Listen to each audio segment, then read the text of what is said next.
Hello everyone, I'm Justin. I'm here with Angel, Detrice, and Karen, and we're going to be talking about the fictional library, Fairview Public Library, in the fictional town of Fairview, Oregon.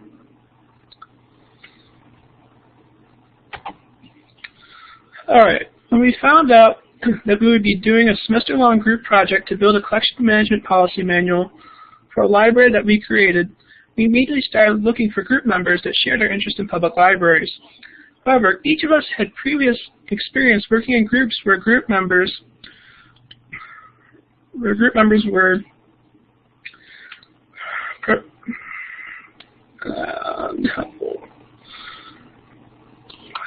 what's going on here?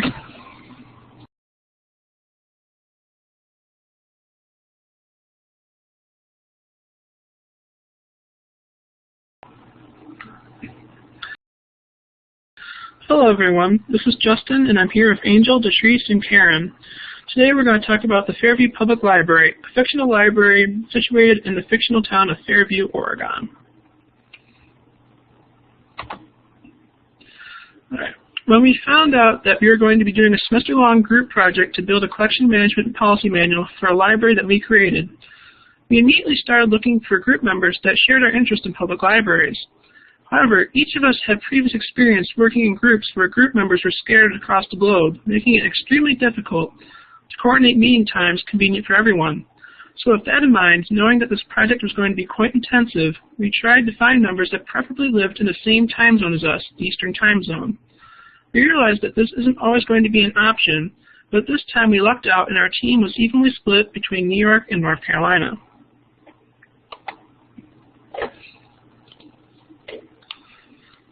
Once our group had been assembled, one of the first orders of business was to determine how to divide up the tasks before us.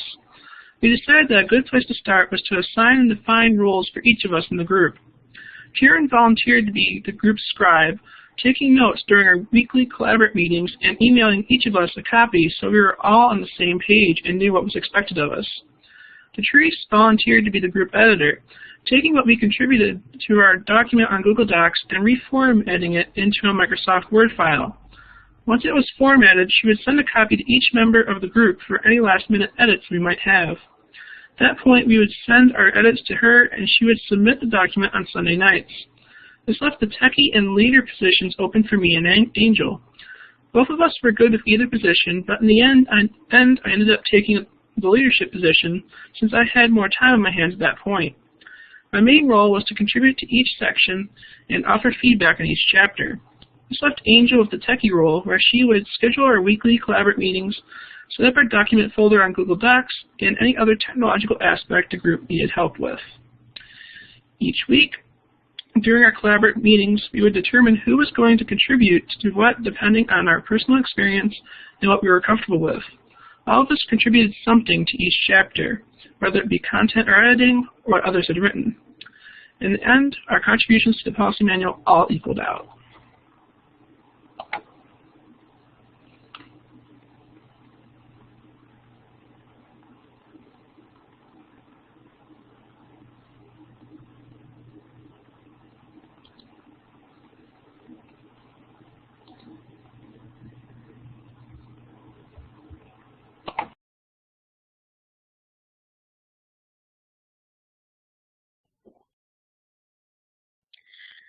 Hi, I'm Detrice, and I will be talking about the communication of our team. So our team met on a regular basis during the course of the semester, and in the initial stages of the team, we decided that each Wednesday at 9 p.m. Eastern Standard Time, we would meet, and that it would be a virtual meeting via Blackboard Collaborate. We decided as a team that working on our assignments in a shared Google Doc would be our primary strategy for tackling weekly chapters for the policy manual. We were also able to communicate within Google Docs by adding comments. This allowed everyone to ask questions or clarify statements within the document. Following the discussion and collaborate about the upcoming chapter assignments, we each would contribute our content to the Google Doc for 3 days. So on the third day, which would be Saturday, I would edit and format the Word file and send it to the team via email.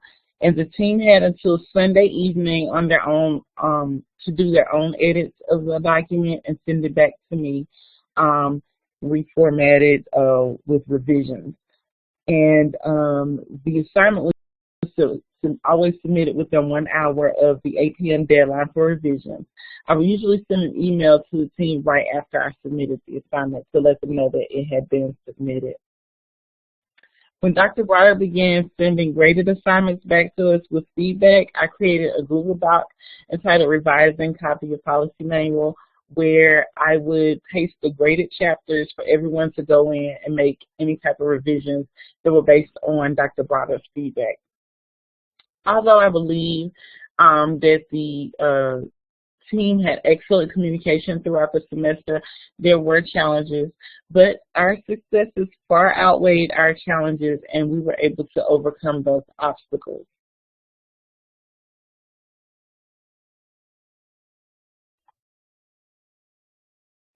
In our initial meeting, we didn't have an idea of what kind of library we wanted to do a collection management policy for. We had our first meeting and we decided to spend a week brainstorming individually about the collection, the type of library we wanted to use. When we came back the next week, we decided that the library should focus on creation and providing collections that catered to the creation of different categories like video and stars and technology. The idea initially began as a digital library, but as we did more and more research, the idea morphed into what it is currently.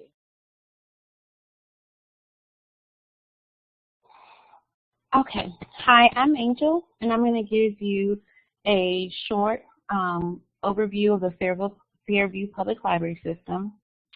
The Fairview Public Library serves about 170 residents and holds regular programs and services that attempts to address the needs of a diverse community.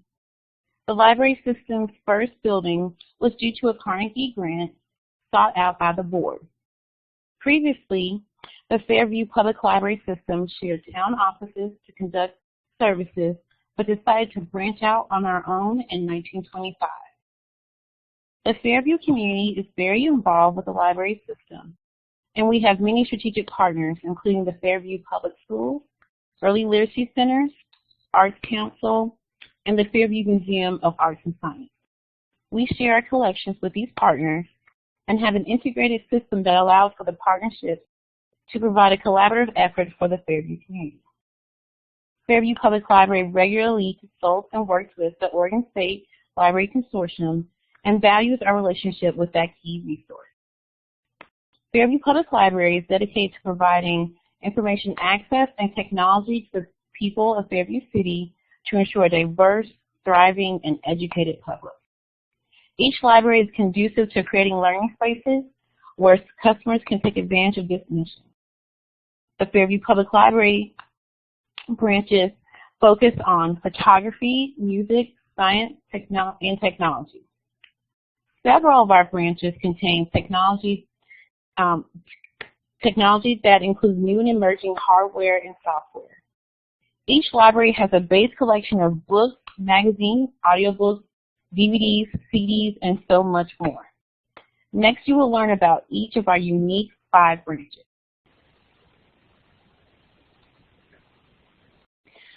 Hi, I'm Karen, and I'm going to talk to you about some interesting features of the main branch of the Fairview Public Library. The first interesting feature is that we decided to have the main branch of our library built with an underground material storage facility. We modeled this facility after the Joe and Rita Mansueto Library in Chicago. On this screen, you can see how that library was constructed with the storage area underneath the dome of the library. I found out about this library from one of the articles I read for my reading log called Library as Infrastructure by Shannon Mattern. A link to this article is at the bottom of this slide if you want to go and check it out. It is a very interesting article about how libraries are changing to meet the needs of communities. The underground warehouse for the main branch of our library holds the majority of our library's items, which have to be accessed by a robotics system. Here are a couple of pictures of the Mansueto library where you can see how the system works. When an item is checked in, it is loaded into a bin, which you can see in the left-hand picture, and the computer system keeps track of where the item is located using the scanned barcode. In the middle picture, you can see how the bins get to the storage area, and the picture on the right shows the rows of containers for the library materials. When a patron requests an item using the online catalog, the program is activated and the item is retrieved mechanically. When it reaches the checkout desk, the patron is automatically notified and can pick up the item. The whole process of retrieving the item and notifying the patron takes less than 5 minutes. If you are interested, below is a link to a YouTube video showing how the process works. We decided on the underground storage of materials for this library so that most of the above-ground building is dedicated to space devoted to the customers for computer terminals, meeting rooms, and a cafe to invite customers in and encourage them to stay a while. Above the underground storage facility, there is a 2-floor building that is encased in windows, providing natural light to most of the rooms.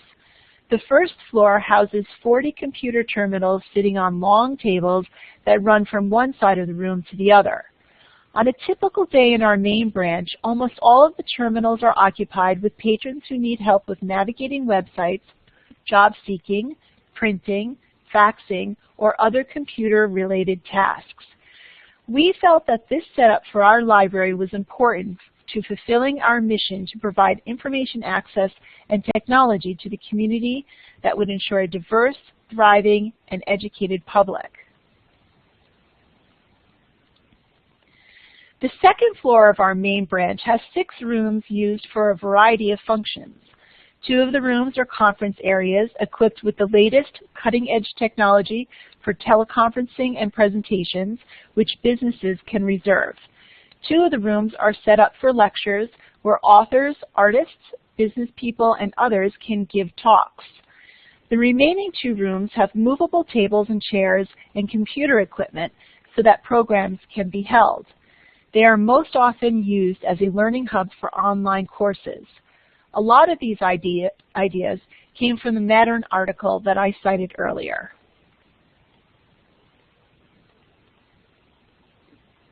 Okay. So I'm going to talk a little bit about the special features of the technology library. This library was built last and was in response to the growing advent of computer technology in the 80s. This branch also allows Fairview Public Library a chance to focus on just technology in general. There are several computer labs with Windows, Mac, and Linux computers. We also have a collection of microcomputer technology for Raspberry Pis and some Arduinos that can be used to learn some key hardware and software skills. One of the most exciting features is the robotics workplace, and Fairview Public Library participates in a yearly Lego robotics competition to engage children and teens. Visitors are always encouraged to explore topics on artificial intelligence and the new age of the electronic assistant. Services classes and many of the library efforts have a focus on some virtual reality, augmented reality, and makerspace technology. Some of this technology includes 3D printers, vinyl cutters, sewing machines, computer hardware, and more. A lot of the technology devices and software at all the branches can be checked out for use at home or used as a free resource to download forever. We offer trainings and detailed instructions that are circulated with these materials.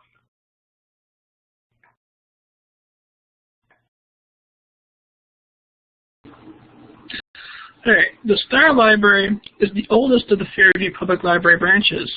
It opened in 1925 and was built on the site of Observatory Mountain on the city's outskirts.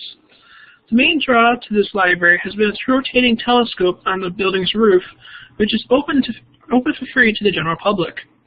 Besides the telescope, the Star Library is also known for its collection of first and rare editions of works from famous astronomers like Nicholas Copernicus and Galileo Galilei. The second branch to open with the Fairview Public Library system was the Image Library.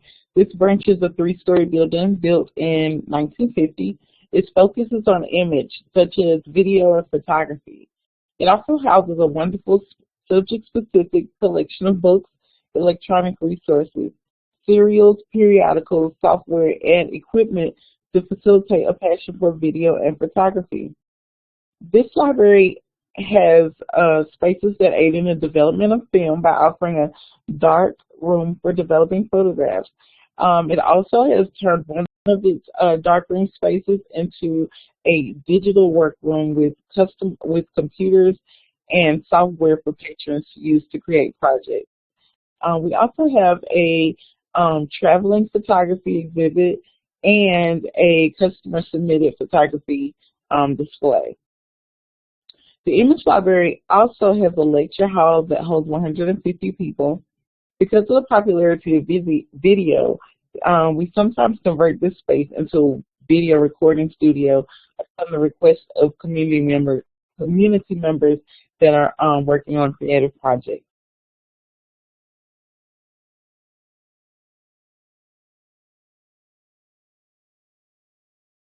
The Studio Library was built in 1965 to meet the needs of the starving artists and musicians in the community. It is a 2-story building that has 2 studios for artists and 1 studio for musicians. An important feature of the Studio Library is a 3D printing studio that has 4 of the industry's best 3D printers and computer systems and software to support the operation. Each of the studios are used for programs and classes that instruct patrons on the use of the equipment and encourage creation.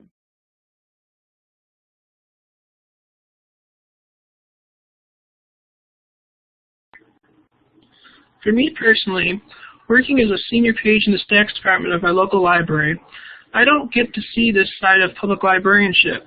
So working on this policy manual has given me a chance to start thinking about the development of the library's collection, as I'm sure most of my group members will agree.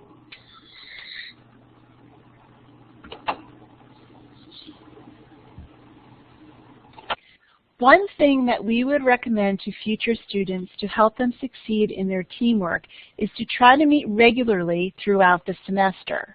Our team met every week on the same day and time, and it became part of our routine, so we didn't have any problems getting our work done on time. Another thing that we found helpful in our teamwork was that during our online meetings, we all took on specific parts of the assignments due each week, so everyone knew exactly what they were doing for each of the assignments. Then we would all participate in editing the work before it was turned in. This is the end of our presentation. Thank you for listening, and goodbye.